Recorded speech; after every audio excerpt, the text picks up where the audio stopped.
General, diante da crise econômica que se instalou no Brasil, o governo tem estado preocupado em fazer reformas na Previdência Social que afeta todos os brasileiros. Afinal, os militares das Forças Armadas possuem previdência? Não, os militares não fazem parte de nenhum regime previdenciário. O militar, ele contribui para a pensão militar até o momento da sua morte. Em média, nós contribuímos durante 62 anos para a pensão militar. Nós, militares, sofremos uma série de restrições de direitos sociais e trabalhistas. Só no caso de horas extras, nós temos em serviço de escala, em adestramento em operações, em atividades inopinadas, operações de garantia da lei e da ordem, apoio ao governo. Em média, isso dá cerca de 15 anos a mais no nosso tempo de serviço.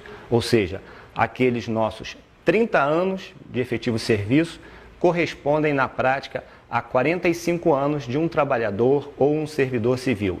Tudo isso sem que haja qualquer acréscimo na nossa remuneração. O militar, ele não se aposenta, ele passa para a inatividade ingressando na reserva e permanece vinculado à profissão, sujeito ao Código Penal Militar e aos nossos regulamentos disciplinares. General, então, diante desse contexto, a utilização do termo privilégios deve ser totalmente inadequada, né? Ele é injusto para quem sofreu a reestruturação remuneratória em 2001. O militar, ele perdeu o adicional de tempo de serviço, o auxílio moradia, a licença especial, o posto acima e a pensão para as filhas. A pensão para as filhas tem sido muito explorado pela mídia, mas é um processo que está em fase de transição. Temos 16 anos que esse direito foi suprimido e caminha para a sua extinção. Nesse contexto todo, o que aconteceu foi uma perda de poder aquisitivo, uma perda de renda e uma perda da capacidade de formação de um patrimônio para o militar e seus familiares. General, então, sobre o rombo na Previdência, tão comentado até pelo governo, os militares têm alguma participação nisso? Bem, estudos do governo mostram que as despesas em relação ao PIB saem de patamares de 8% para até 18% em 2060. Enquanto nós, militares, essa curva laranja, estamos numa situação decrescente. Então, esse cenário não é adequado para os militares. A nossa reforma, ela aconteceu lá em 2001. Nós temos procurado, através da paridade, da integralidade, evitar o incremento dessas perdas. Nós temos mantido contatos com o governo e acompanhado as suas declarações e nos tem sido sinalizado que a nossa situação ela ficará para uma fase posterior. Essa oportunidade nós poderemos discutir algumas perdas de 2001 e até mesmo retificar algum daqueles pontos. As Forças Armadas estão unidas em torno desse tema. Nós temos um grupo de trabalho estudando diversas situações com o objetivo maior de garantir a proteção social ao militar e a seus familiares. Nós buscamos criar as condições para aquele compromisso de sacrifício da própria vida, se preciso for, a dedicação exclusiva e a disponibilidade permanente sejam reconhecidas e adequadamente recompensadas. Estão dizendo por aí que os militares não estão contribuindo para a Previdência.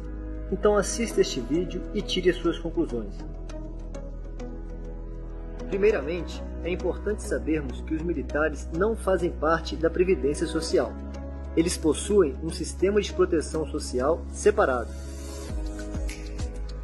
O simples fato deles não estarem inseridos na Previdência Social já gera uma economia de 23,5 bilhões de reais aos cofres públicos. Isto porque eles não possuem diversos direitos trabalhistas que custariam muito caro ao governo.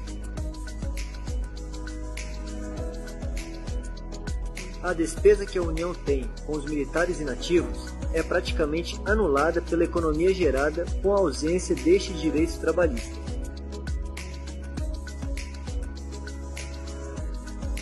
É necessário lembrar que os militares já contribuíram com a economia do país, através da Medida Provisória 2215, onde eles perderam muitos direitos.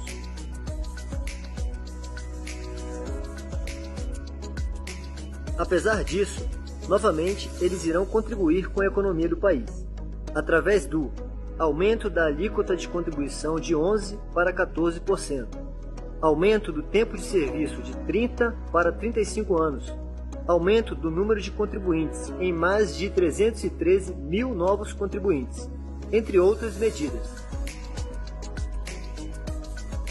Você percebe como o problema não são os militares?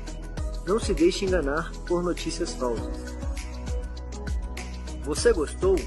Então, compartilhe esse vídeo.